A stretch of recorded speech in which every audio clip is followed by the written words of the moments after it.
critically flawed. Tuition at American colleges and universities is rising at unprecedented rates. Student debt has skyrocketed, and the graduation rate is declining. Immediate change is necessary to keep alive the American dream of meaningful higher education. Therefore, the affirmative team stands resolved. The United States federal government should reform its policy or policies for student financial aid for post-secondary education. Observation 1, definitions. Reform. Make changes in something typically a social, political, or economic institution or practice in order to improve it. From New American Oxford Dictionary. Policy is a course or principle of action adopted or proposed by a government, party, business, or individual. From New American Oxford Dictionary. Student financial aid is financial aid from the federal government to help you pay for education expenses at an eligible college or career school. Grants, loans, and work study are types of federal student aid. You must complete the FAFSA to apply for this aid. From the Office of Federal Student Aid branch of the U.S. Department of Education. Federal loans is defined as borrowed money for college or career school. You must repay your loans with interest. From the Office of Federal Aid branch of the U.S. Department of Education. Post-secondary education is of or relating to education taking place following graduation from a high school. Defined by Webster's New World College Dictionary, 5th edition. Observation 2, harms. Harm 1. Federal student loans create artificially higher demand for post-secondary education and thus contributes to increasing tuition rates.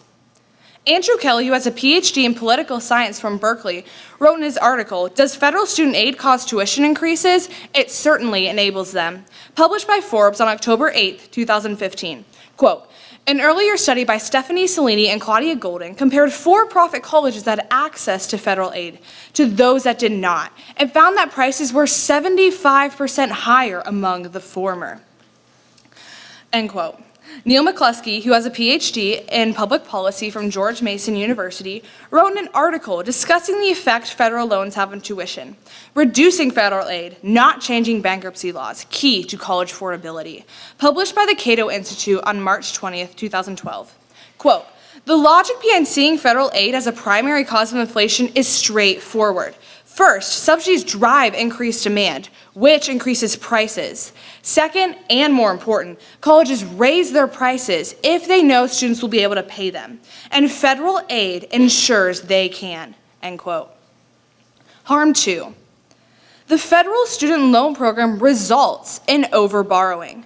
The government does not use a risk-based approach to lending and does not have income or credit qualifications for student loans that are required by private lenders. As a result, much more debt is accrued than would be if the government was not involved. Diana Furchgott-Roth and Jared Meyer, senior fellows at the Manhattan Institute, wrote in their article, "We Can End the Student Loan Mess," published by Minding the Campus on May 20th, 2015. Quote, "Almost 40 million people have student loan debt, which is the only category of household debt that continued to rise during the recession. And 15% of borrowers default within the first 3 years. The 90-day delinquency rate on student loan debt is 11%. This is higher than the delinquency rate for residential real estate loans, which is 3%, and credit card delinquency rate, which is 7%. Since 2004, overall, student loan debt has increased by 325%, while all other categories of non-housing debt decreased by 5%. Over that time, the number of borrowers owing between $50,000 and $75,000 has doubled, and the number of borrowers owing more than $200,000 has tripled." End quote. Observation 3. The plan. Mandate. We will pass a law to phase out all federal student loans over a 12-year period, and all laws or parts of laws in conflict are hereby repealed. The affirmative team reserves the right to expand on this plan as necessary. Agency, the President of the United States, the Executive Branch, the U.S. Congress, and the Department of Education. Enforcement, the Executive Branch. Funding and staffing. The nominal costs associated with enacting this plan will be paid by normal means. Observation 4, advantages. Advantage 1, The cost of higher education will no longer be influenced by the artificial demand created by federal student loans. Samuel Bryan wrote in his article, "Peter Schiff was right. Federal aid inflates college tuition." Quoting Peter Schiff, who is an economist, financial broker/dealer, author, and a frequent guest on national news, published by Schiff Gold on September 16, 2015. Quote, "Just like the government inflated the housing bubble, the reason tuitions are so high is because government guarantees the loans. Now, students take these guarantees and bid tuitions through the roof. Take the government out of the equation, and the colleges and universities have to lower tuition so students can afford to go." End quote. Advantage 2. By eradicating the federal student loan program, the student loan industry will be able to stabilize, no longer encouraging overborrowing. Daniel Oliver, chairman of the Board of Education and Research Institute and senior director of White House Writers Group in Washington, D.C., wrote in his article, "Forget college for everyone, forgive student loans and end further subsidies," published by The Federalist on January 20th, 2015.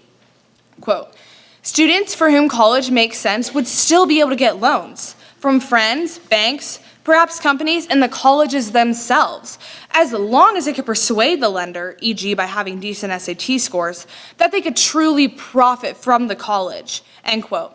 With tuition brought back to a reasonable price, the amount of debt, if any is accrued, will be manageable.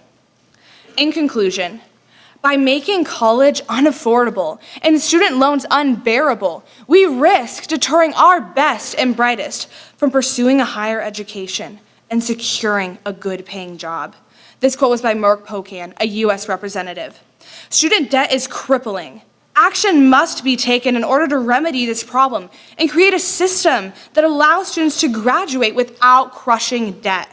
Our plan will end the cruel repercussions of a failed policy. Thank you, and I now stand open for cross-examination and further clarification.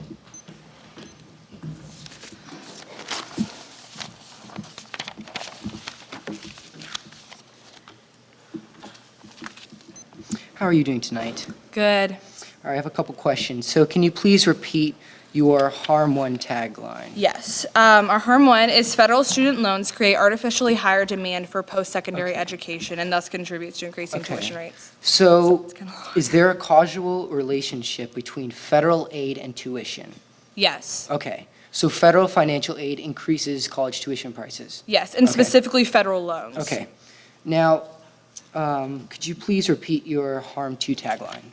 The federal student loan program results in overborrowing. Overborrowing. Now, did you give any statistics of how many students overborrow or how much money they overborrow? Well, the definition of overborrowing is taking out more than sustainable. So you can't really put a statistic on that, but I did read a quote with quite a few statistics about how students are taking out more than they can sustain. Okay, but you don't know how much more, correct?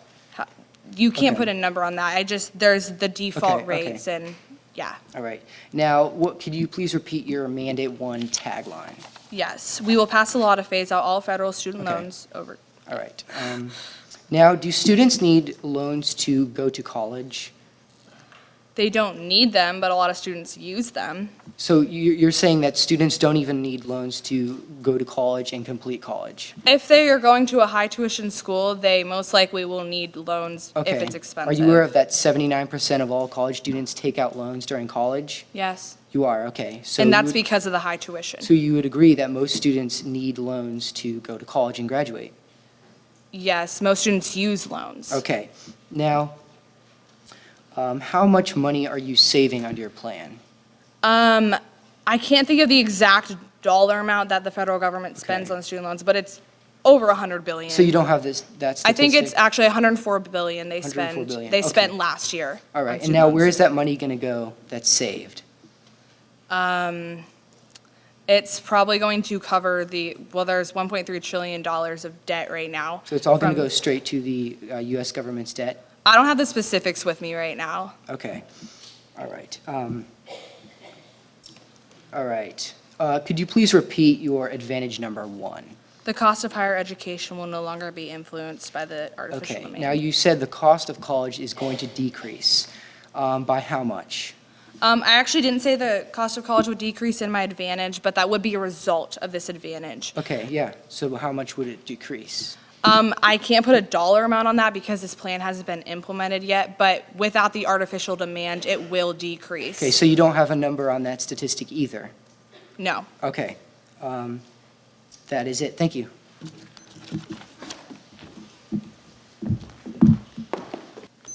Quote, an investment in knowledge pays the best interest. Benjamin Franklin, one of our famous founding fathers, said this quote over 230 years ago. And it really sums up the philosophy of the negative team. We do not believe that it is in the best interest of the United States to stop making an investment in federal student loans. And consequently, we will be arguing throughout this round that student loans are very beneficial to the United States. And the bent hypothesis that the affirmative team, has presented, that federal financial aid causes tuition inflation, is indeed false. Let's move into the argumentation. First of all, under harm one, we have 4 different arguments against harm one. Our first one is that the evidence they only stated in this harm was dealing only with for-profit institutions. Consequently, this is not dealing with public institutions, private non-profit institutions, any other institutions. And for-profit institutions actually are only a small percentage of the current institutions in the status quo. So all of their evidence under this hypothesis are specifically targeted to only these institutions and not all federal student aid collectively or loans. Moving into the rest of our argumentation, we would like to bring up that the Bennett hypothesis indeed does not exist. According to Straight Talk About College Costs and Prices from the National Commission on the Cost of Higher Education by James Harvey et al., January 1st, 1998, quote, the Commission has found no conclusive evidence that loans have contributed to rising costs and prices, end quote. That was a commission set up specifically to look into this problem. Moving into another piece of evidence, according to Why Student Aid is Not Driving Up College Costs by David L. Warren, president of the National Association of Independent Colleges and Universities from the Washington Post, June 1st, 2012, quote, continuous pressures to examine the Bennett hypothesis have led to nearly 15 years of federal research. Studies conducted during 3 successive administrations, Bill Clinton, George W. Bush, and Barack Obama, have found no link between student aid and tuition increases, end quote. I'd like to bring up one other piece of evidence on this point. According to Our Greedy Colleges by William J. Bennett himself, the man who put forward the Bennett hypothesis, which the affirmative team is basing their plan on, quote, federal student aid policies do not cause college price inflation, but there's little doubt that they help make it possible, end quote.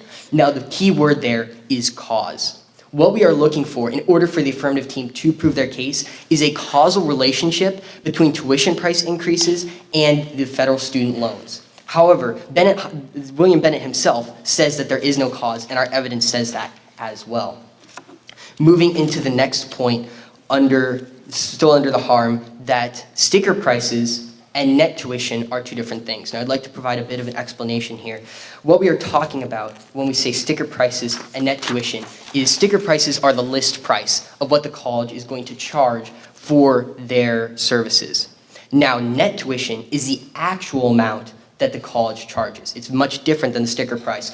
According to Dr. Bridget Terry Long in her testimony before the United States Senate Committee on Finance, entitled College Tuition Pricing and Federal Financial Aid, Is There a Connection? December 5th, 2006, quote, according to figures by the College Board, for private 4-year colleges from 1996 to 1997 through 1997 to 2006-2007, the average list price grew 30% to $22,000, but net price increased by only 26% during the same period to $13,200, end quote.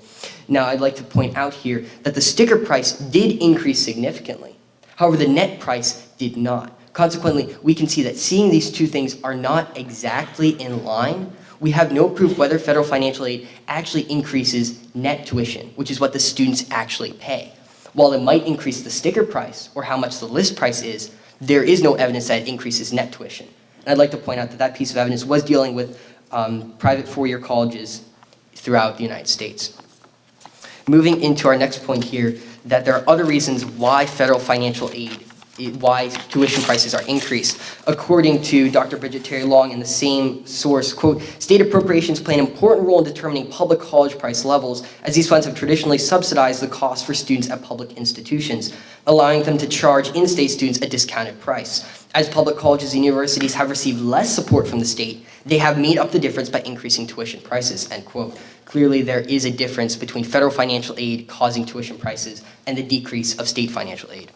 Now let's take a look at harm 2. Harm 2 is basically based off of harm 1, that there's more lending because of the Bennett hypothesis. So by proving that harm 1 is not in the status quo, we consequently prove that harm 2 is not in the status quo as well. We would also like to charge the evidence under the affirmative team that their evidence really is dealing with all loans, and they did not specifically state federal loans, which is what this case is about.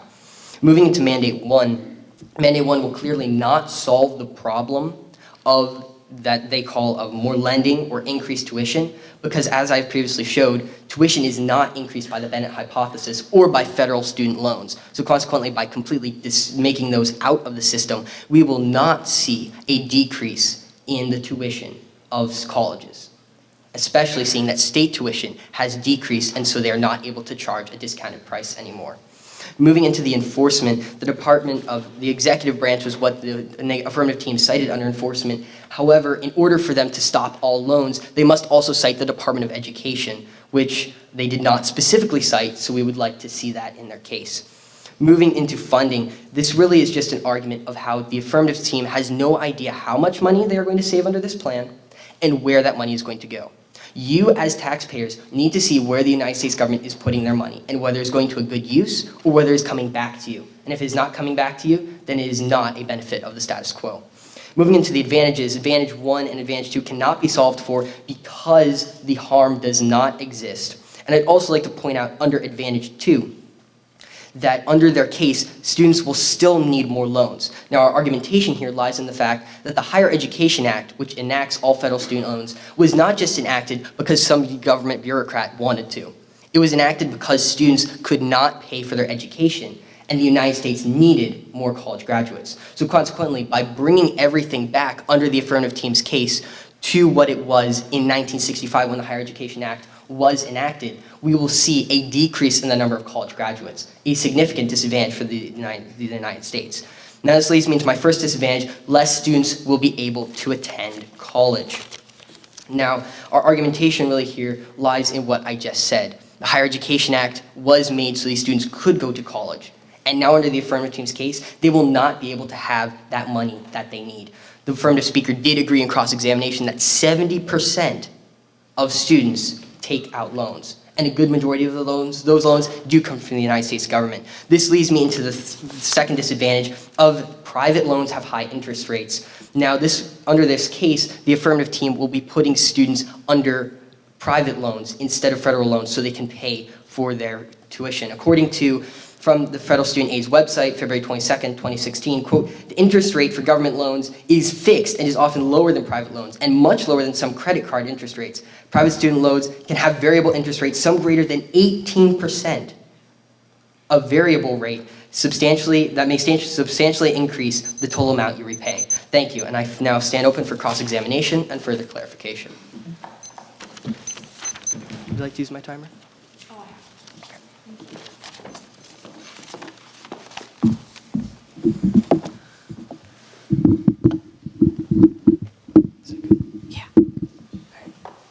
Good evening. How are you?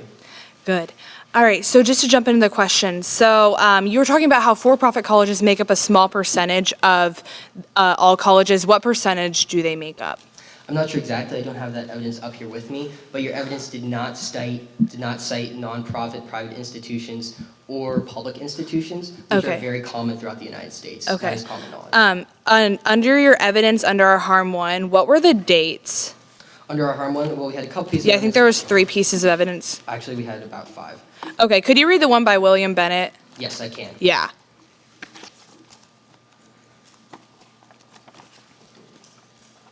The one by William Bennett was in his article, Our Greedy Colleges, February 18th, 1987, which was the article in which he originally put forward the Bennett hypothesis. Okay, so this article was written in 1987. That is correct. However, all of your evidence is also based off of this hypothesis, which was written at the same time. But could have a lot of studies been done since that time? That is correct. We have cited those studies. Okay, so what are the causes then if there is no link? That's a very good question. The causes we brought up was state tuition. However, there are other causes, including the cost of faculty and staff, cost of tech and student services, and that students don't pay for their whole education, all of which we can bring up evidence if you'd like. Okay, so addressing the decrease in state aid, how does the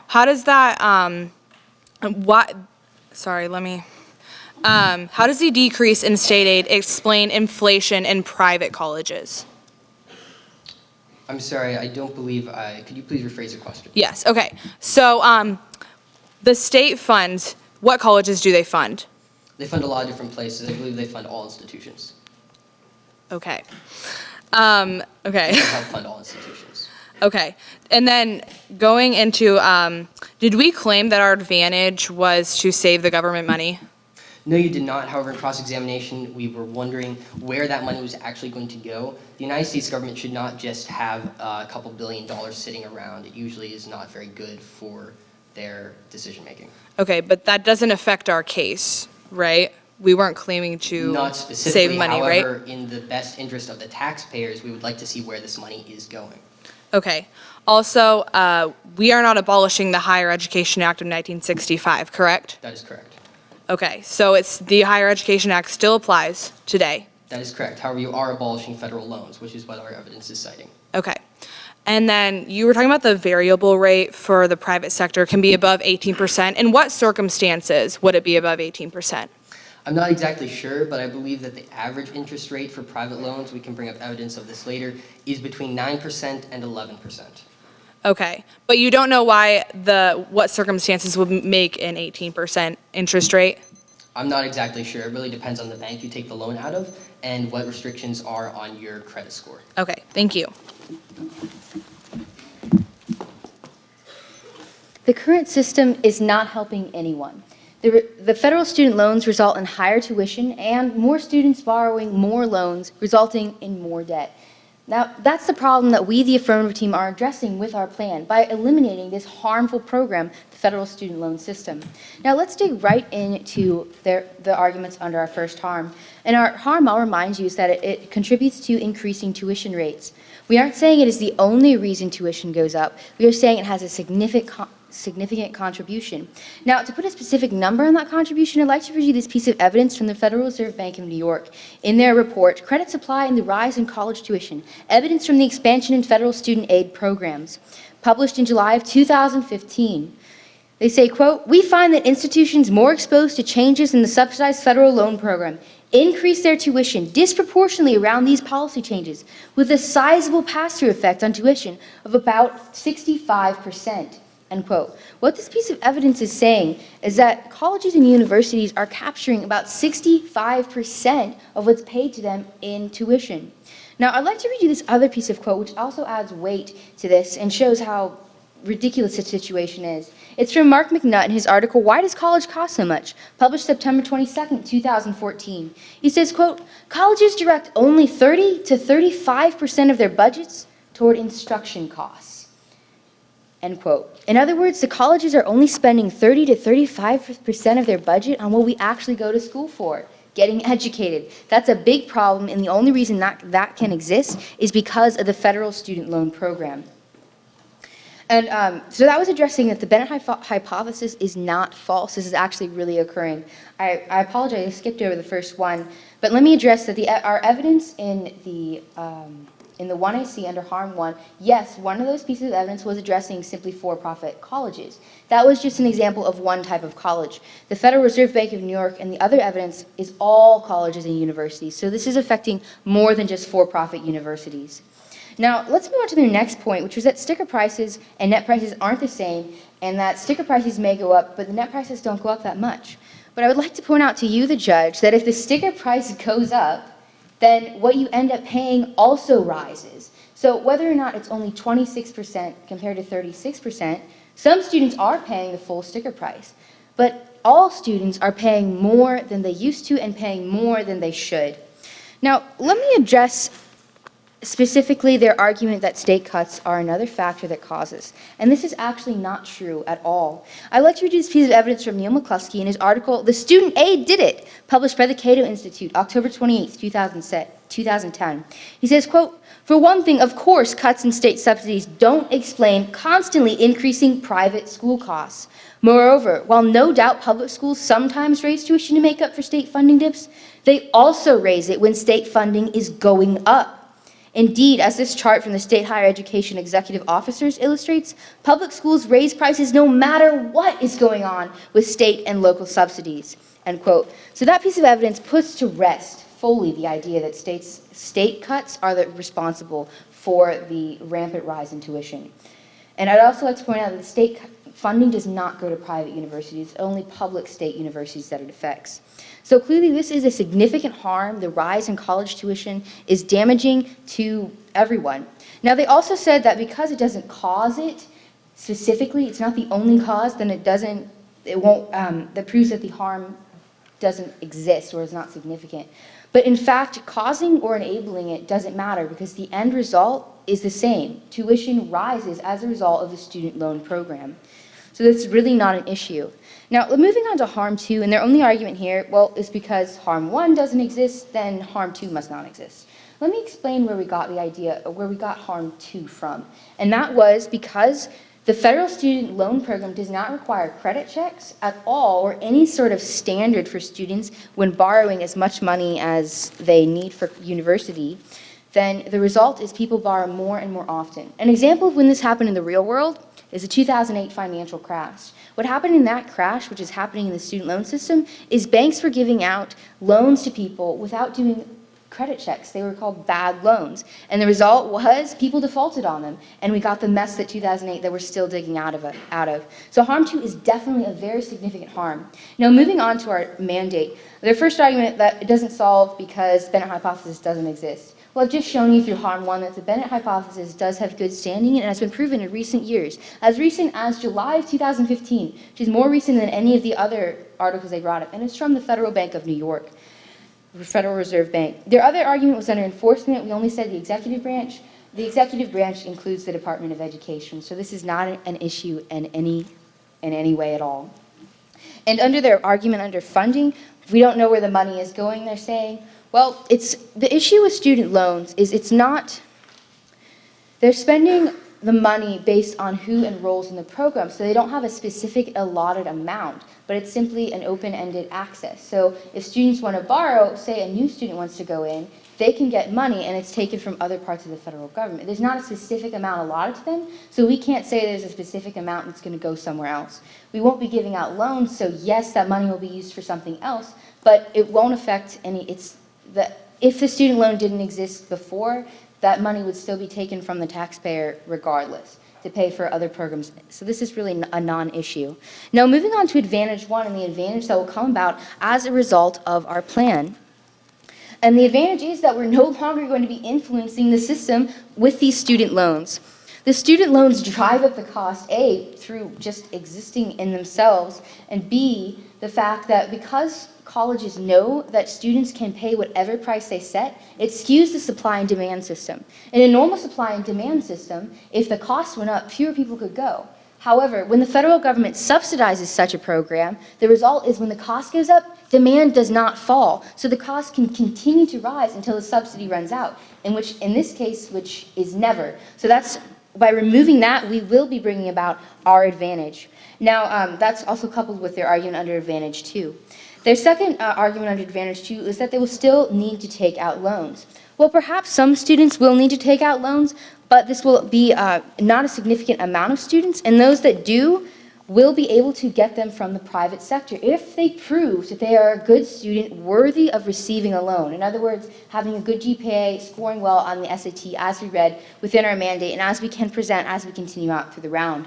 Now I'd like to move on to their first disadvantage, is that fewer students will attend. And I would respond that this is not a disadvantage in any sense of the word. Currently, the graduation rate is only 30% nationally for 4 years and only 50% for 6 years. Obviously, a lot more students are attending college than there should. This is also evidenced by what happens to people once they graduate. I apologize, I'm out of time to read this piece of evidence from Richard K. Vedder, but to summarize it, he says, there's an equivalent amount of underemployed students who've graduated as there are members in the U.S. military. So a lot fewer people going is not a bad thing. The second disadvantage was that private loans have a high interest rate. This is also not a bad thing because it will deter students who are not fully dedicated from taking out loans. And as we'll continue to show, it's not bad at all. It's actually better for the system. Thank you, and I now stand open for cross-examination and further clarification.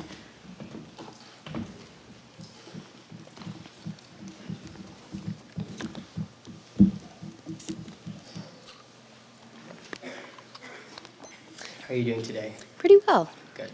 Just a couple quick questions. First of all, you were stating that 30 to 35% of school budgets goes actually to instruction. Do you know where the other money is going? I do not have that specific information, but we do have evidence stating that they're spending a lot of it on increased salaries for administrators, increased salaries for presidents, and such things as slides and water and pools and things. So that would definitely be part of it. Could it also be spent on technology and buildings? Well, That's a yes or no definitely that question. could be a possibility. Okay, thank you. And would you agree with your partner that there's a causal relationship between loans and tuition increases? My partner misspoke in a sense Oh. because there's not a direct cause for all of the tuition increases because there are other things that affect it, but it does cause an increase according to the evidence that we have. Just that can't be for every bit of increase. Okay, so it does but a cause an significant increase. amount of increase, yes. But there is a causal relationship. For that amount that it does increase it, yes. Okay, thank you. Moving on. The piece of evidence you brought up under net prices, could you please provide the citation for that? I don't believe I read a piece of evidence directly. Okay, I must be talking about the state cuts then. Excuse me. Oh, yes, definitely. Do you want a piece credentials for that? No, I'd like the citation, please. Sorry, one moment, let me find it. Oh, my goodness. If you could actually bring it up in your next speech, unless It's right here. Okay. The article is entitled "The Student Aid Did It," published by Cato, October 28th, 2010. Okay, thank you. Now, under funding, are you concerned where the United States government puts its money currently? I believe as a taxpayer, I've agreed to pay certain taxes, and as long as it doesn't compromise my moral standards, then I've agreed to pay them, and it is the job of our representatives who we've elected to put them in the best area. Okay, but don't you agree that the United States government, are you concerned about where the United States government actually puts its funds? I'm concerned about a lot of things with the government, but it doesn't affect this case. Okay, are you concerned about how much money was put into the Affordable Care Act? I do not know that specific information, so I can't be concerned about it this Okay, time. the piece of evidence that you were talking about in the end of your speech that you said you did not have time to bring up, would you be able to bring that up in a next speech, your partners perhaps? Definitely, we would be 100% do that. Okay, thank you. And you said that the 50% graduation rate in 6 years is because of not enough drive. We didn't say a reason. We were stating a fact and showing that a lot of these students do not graduate, and so a smaller amount of them going would not be a detrimental effect. So the United States does not need more graduates. The United States needs motivated students to attend university, which will be the result of our plan. Okay, thank you. No further questions. According to David Reich and Brandon DeBoe, a senior fellow and research assistant at the Center for Budget and Policy, October 21st, 2015, quote, significant research shows that need-based grant aid, such as Pell Grants, enables more low and moderate income students to attend and complete college. In contrast, the evidence that Pell Grants drives up college costs is weak, end quote. Now, this is the whole entire stance of the negative team, that harm one does not exist. And just furthering this point, I'm going to be reading a couple more pieces of evidence to show that there is no causal relationship between federal financial aid and tuition prices. According to Straight Talk about college costs and prices from the National Commission on the Cost of Higher Education by James Harvey, January 1st, 1998, quote, the Commission has found no conclusive evidence that loans have contributed to rising cost and prices, end quote. Again, from another study from why student financial aid is not driving up college costs by David L. Warren, president of the National Association of Independent Colleges and Universities, June 1st, 2012, quote, "There is not a shred of empirical evidence of a causal relationship between federal student aid and tuition increases at public or private nonprofit institutions, including institutions with highly published prices and large endowments." Again, another piece of evidence just furthering that harm one does not exist in the status quo. From the same source, continuous pressures to examine the Bennett hypothesis have led to nearly 15 years of federal research. Studies conducted during 3 successive administrations, Bill Clinton, George W. Bush, and Barack Obama, have found no link between student aid and tuition increases. There we go. So that is 4 direct pieces of evidence that show that the affirmative team's harm is not a harm. Now, the affirmative team speaker started out her speech with basically saying that we're really not helping anyone now. I mean, what do you mean? Loans help so many people. We've agreed that 79% of all college students receive loans. Thus, 79% of all college students are being helped in the current status quo. Yes, we are helping people right now. Yes, the status quo is much better, and the affirmative team's case is not really solving anything. Now, let's talk about harm 2 under point 2. Now, the difference between sticker prices and overall net prices is very, very different. Now, the affirmative team is trying to say that just because the sticker prices increase means that the net price increased. However, my partner read a specific piece of evidence showing that even though the sticker price might increase, the net price does not increase. The affirmative team has read no evidence to show that, to discredit the negative team's evidence, so that point stands. Now, on harm 1, number 3, the argument number 3. Now, it is much better to fix this plan by using state cuts instead, because each individual state is able to better regulate how the amount of loans are distributed among the students. So this is simply not the answer. Now, let's talk about harm 2 a little bit. Now, harm 2 is really lending is not the problem. Students need loans to graduate college, and that is the negative team's philosophy. What the affirmative team is trying to do is cut so many students from college. Students will not be able to graduate if the affirmative team passes their plan. Now, moving on to mandate 1. Now, again, the affirmative team said, yes, we're going to be phasing out all federal financial aid.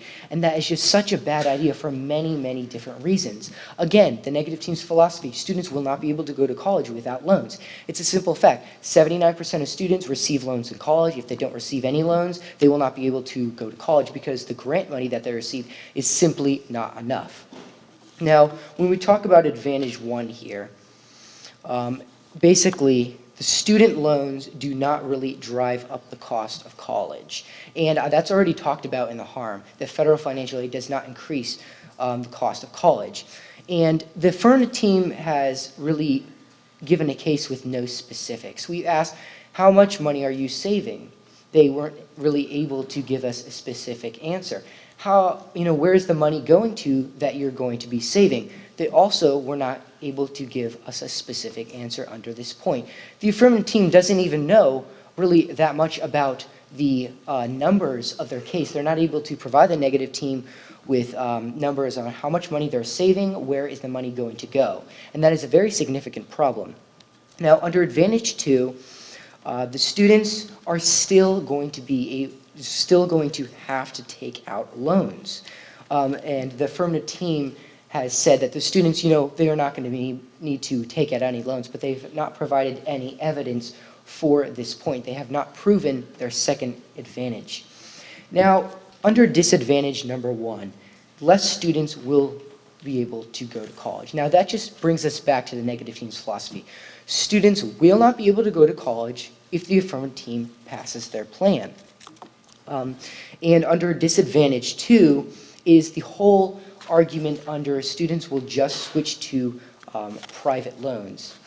And according to Federal Student Aid's website on February 22nd, 2016, quote, "The interest rate for government loans is fixed and is often much lower than private loans and much lower than some credit card interest rates. Private loans have a variable interest rate, some greater than 18%, end quote.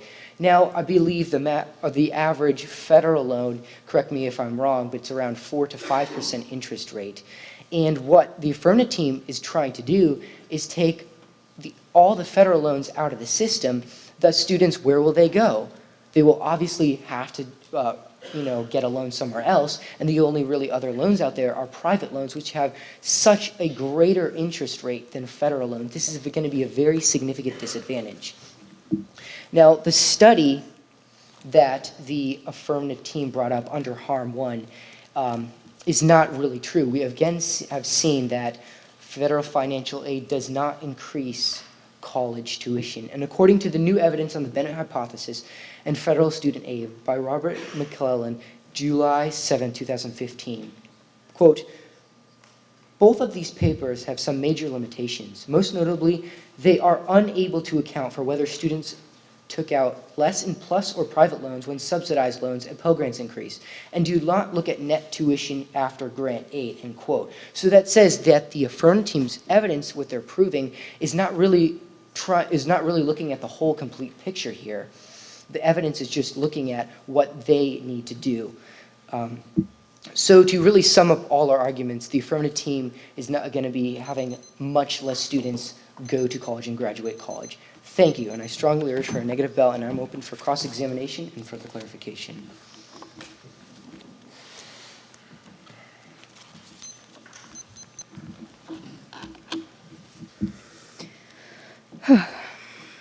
Hello.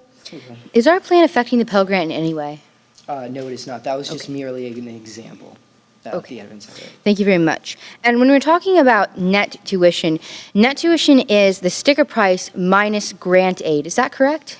I believe it is. So minus the Pell Grant. I'm not sure if it's just the Pell Grant. I believe any other aid you receive, you take from the net tuition price. And Or what any other aid would the loan. student be receiving? They could receive Pell Grants, they could receive FSEOG grants, they could receive all different types of loans. And those two grants you just mentioned are for students with an income below $20,000. Is that correct? I don't think so. I believe almost all students can receive the Pell Grant, or most students. Okay. And just question for an economics question. If the demand drops for a product, will the price have to drop as well as a response to that on the supply and demand curve? Most of the time, the price will drop. However, we're not even sure how much the price will drop and where the money is going to be But the fact saving. is that it will go down. Would you Yes, agree but with how that? much? Because it could just go down by, Okay. $1,000. It's a thank- matter of significance here. Thank you very much. And under the funding argument under Mandate 1, how is this going to affect the solvency of our plan in any way, or the significance of our plan, or the inherency of our plan? Could you rephrase your question? How is this going to be a detrimental impact because of our plan? Does it affect the solvency of our plan? Yes, it does. In what way? In what way? Because you're not going to be able to solve for your harm, first of all, because your harm's not in the status quo. But because of the funding, would that stop us from solving the harm that student loans are influencing the cost of tuition? Could you please rephrase your question?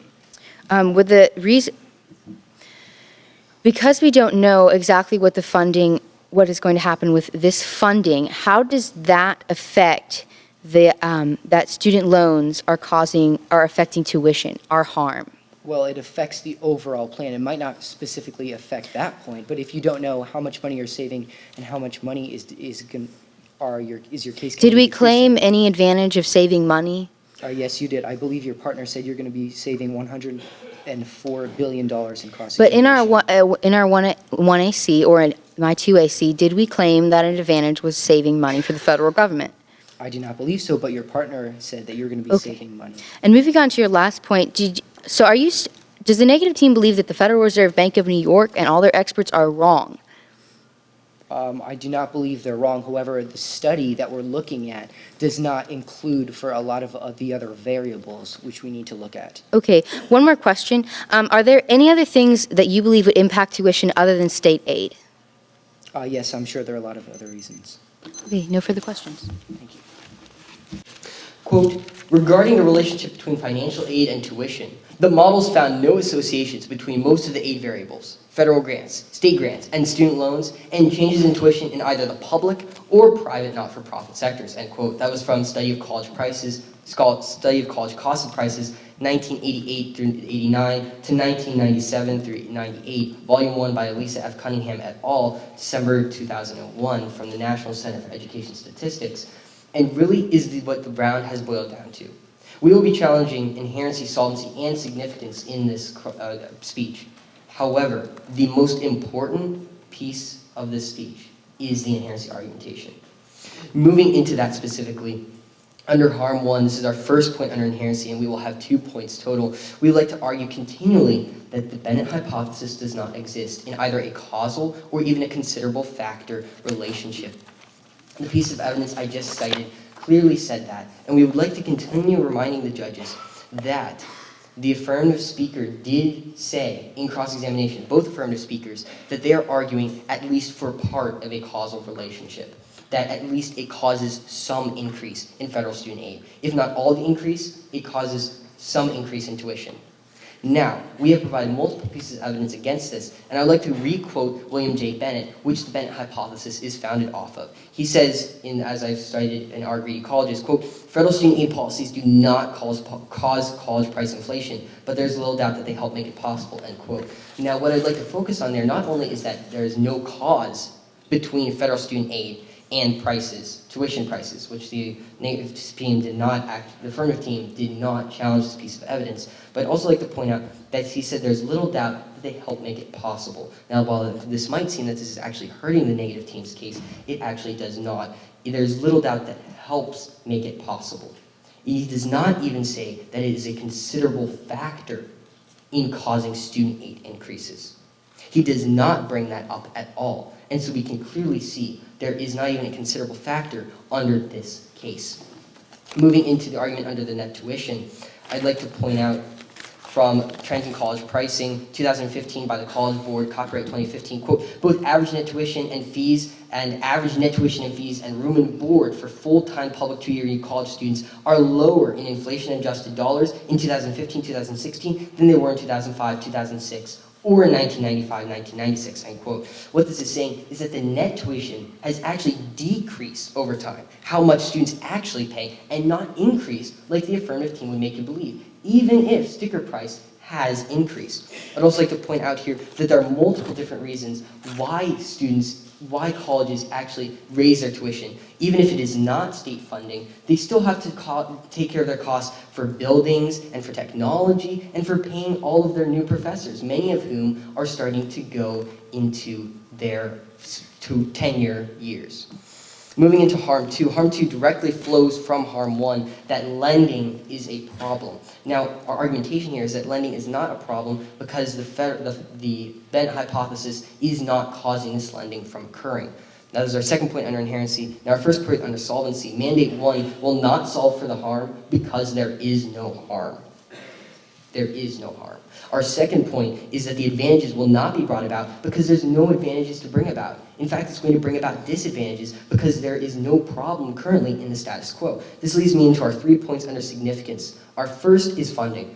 Now, though the affirmative team has not claimed funding as an advantage from their plan and how much money is going to be brought about in the status quo, you as a taxpayer should be greatly concerned where this around $140 billion is actually going. We do not want to see all this money dumped into the Affordable Care Act or something similar that was brought about in Obamacare.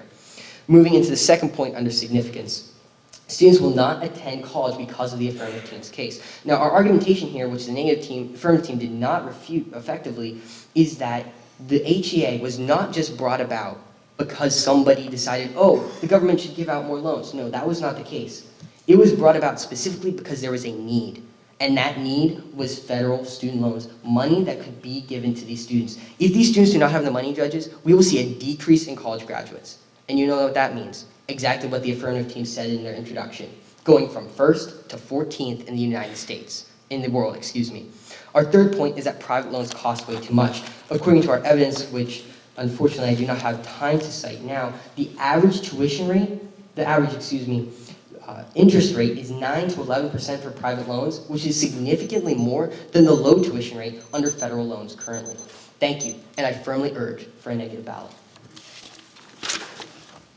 The only solution is to get government out of the business of subsidizing student debt. Then, at least decisions of students to borrow and banks to lend and colleges to set tuition will be based on economic reality rather than the shifting sand of monetary inflation. End quote. This is by Sean Rittenmar, and this exactly describes the Affirmative's grounds that we stand on today. We have presented a case that shows that our post-secondary education system is in shambles, and we are going to fix that. And I'm going to jump right into the flow, starting with inherency. And the first point was, in essence, our harm one. And our harm one states that federal loans contribute to increasing tuition. And we are not claiming that it's the only cause. We're saying it contributes, and it is a large contributor, as we have showed with evidence by our most credible piece of evidence, is the Federal Reserve Bank of New York, who specifically said in 2015, which is more recent than the negative evidence, I would like to point out, that there's a pass-through effect, that colleges capture 60 to 65% of tuition. And so this exactly proves that aid creates an artificially higher demand. Also, I'd like to read this quote. This is by Amanda Rahm. She said in her Will Tuition Ever Stop Increasing, published in 2014, quote, "One of the problems is that the availability of student loans allowed colleges to continue to increase tuition without seeing a decrease in demand. In a typical market-driven system, increased prices should drive down demand, since fewer people can afford to purchase this service. That's not the case, however, when there are lenders willing to extend tens of thousands of dollars in loans to young people with no credit." End quote. This shows how this is not following a market-based reality, and that it's increasing tuition. Going into their argument about net tuition is only for low-income students because it is the sticker price tuition minus the aid amount given. And so this is only for a small percentage of low-income students that attend colleges, and nevertheless, net tuition is still high. And so tuition altogether is high. And then their third point under inherency was harm two, and this is that lending is not a problem. But as we've shown throughout the round, I think our harm has kind of gotten lost. Our harm is that the federal student loan program results in overborrowing, and we have shown that students are overborrowing because there are no credit checks. And we gave the example of the 2008 economic collapse because of the housing bubble. Now jumping into solvency, this is under solvency was their mandate.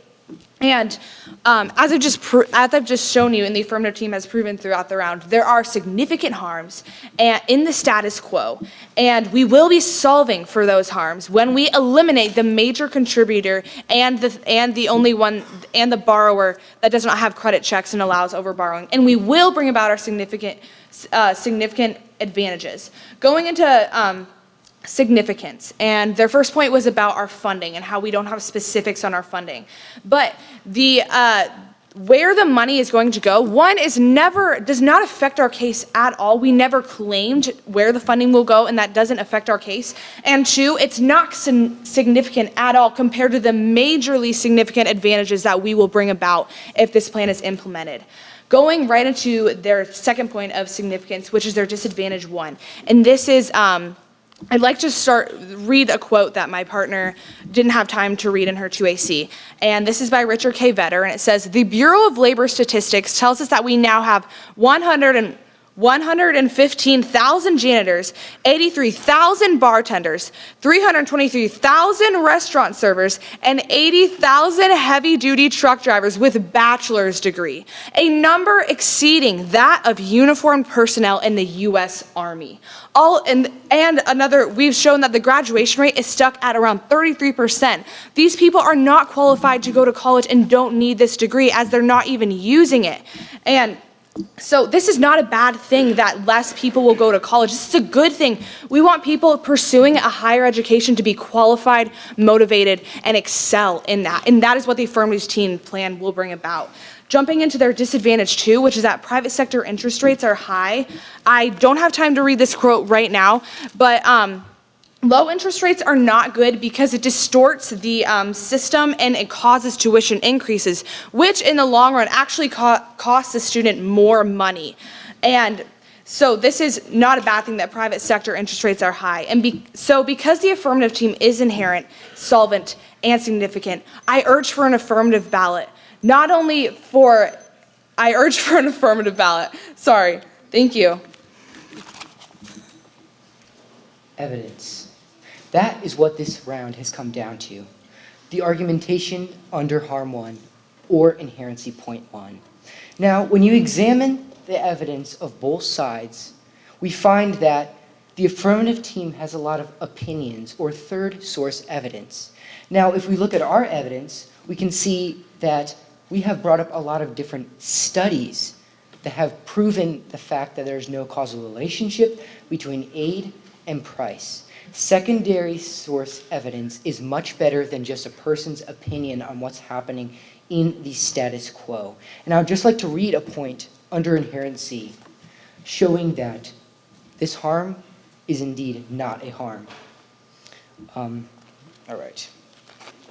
Now, according to the new evidence under the Bennett-Pye hypothesis and federal student aid by Robert McClellan, July 7th, 2015, both of these papers have some major limitations. Most notably, they are unable to account for whether students took out less in PLUS or private loans when subsidized loans and Pell Grants increased, and do not look at net tuition after grant aid, end quote. So you can see that the affirmative team's evidence under inherency point 1 is not good evidence. It is third source evidence, and also the evidence that they have provided really doesn't include the big picture. They're not accounting for a lot of the different variables that need to be accounted for. Now, moving on to inherency point 2. Lending is not the problem. Students need these loans to go to college and to graduate college. There's not really a problem here of students over borrowing in the current status quo. We can see that 79% of students receive loans in college. And let's just go back to the negative team's philosophy of students will not be able to go to college if the affirmative team passes their plan. Now, under solvency point 1, they really will not even be able to solve for this case because the harms are not even harms. And we have seen that from inherency point 1 and inherency point 2. Now, under solvency point 2 is basically the same thing of they cannot really solve for their advantages. They indeed claimed in cross-examination they're going to be saving $104 billion. However, they never said, where is that money going to? It's just going to be floating around in the United States federal government. You have to appropriate this money to have an accurate plan. Now, under significance point 1, this is a very big point in the negative team, which I kind of just covered. It's basically, where does this money go? And moving on to significance point 2 is really a very important point of this round, is students will not be able to go to college. Now, according to Despite More College Graduates, U.S. Workforce Needs Even More, by Mary Beth Makelem from the USA Today, updated March 27, 2012, quote, "The number of adult Americans who have earned college degrees have been increasing, but not fast enough to keep up with workforce demands. At current rate, employers in 2025 will need about 23 million more degree holders than the nation's colleges and universities will have produced," end quote. Now, the evidence shows that we really need more college graduates in the current status quo. We need to have more college graduates. And the affirmative team is completely going against that evidence and saying,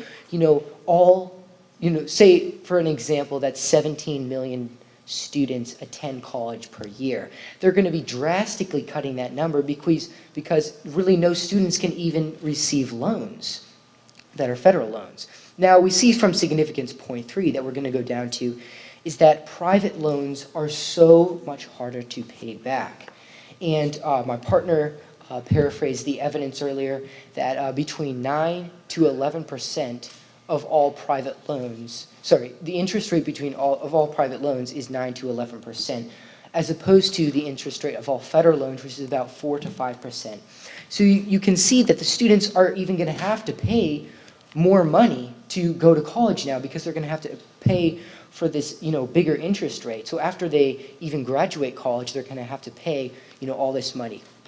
Now, let's go back to the heart of the negative team's argumentation, which is under the Bennett hypothesis.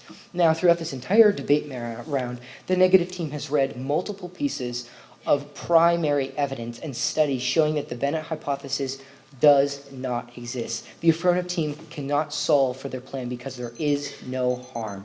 Thank you, and I strongly urge for a negative ballot.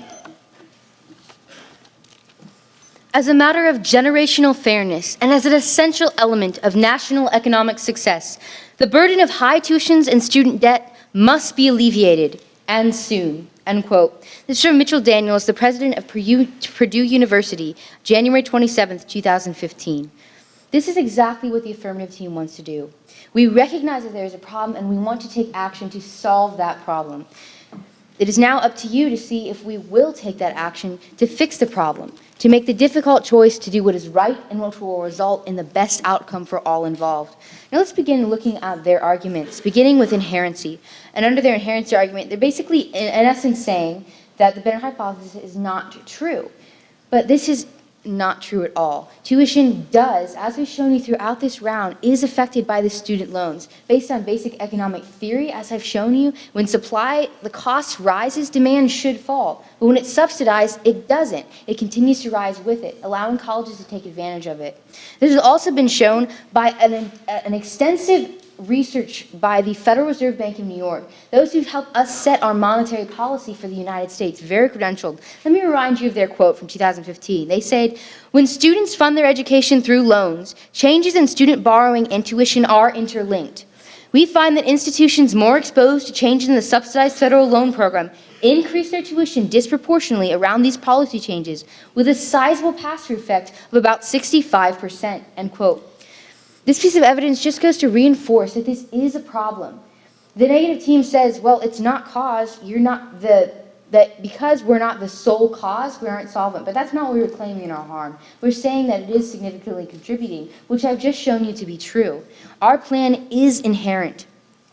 Under the harm 2, they were saying here that they need to borrow, they need this money, but this isn't true. The reason harm 2 exists is because there aren't credit checks, so students can borrow a lot more and more often, as I read earlier in my previous speech.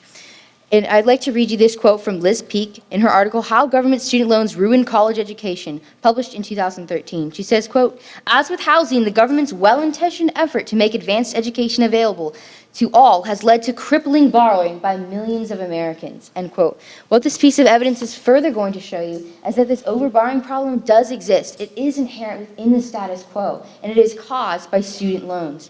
Now let's move on to solvency and examine how our plan will solve these problems by eliminating federal student loans. Federal student loans are the cause and do significantly contribute to the higher education costs, as we stated in our harm. And by eliminating them, we will be eliminating this problem. That was one of their basic arguments. And we will be bringing about our advantages. They've forgotten our advantages. They've dismissed them. But our advantage is that we will no longer be influencing it with these student loans. That's a significant advantage. 65% will no longer exist. And moving on to significance, showing you that our plan is making a significant change and addressing a significant problem.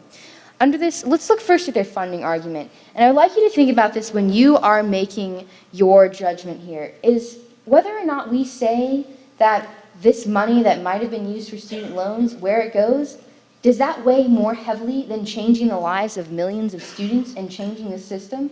I do not believe it does. This does not affect our case in any way. It doesn't change the solvency or the significance of our change.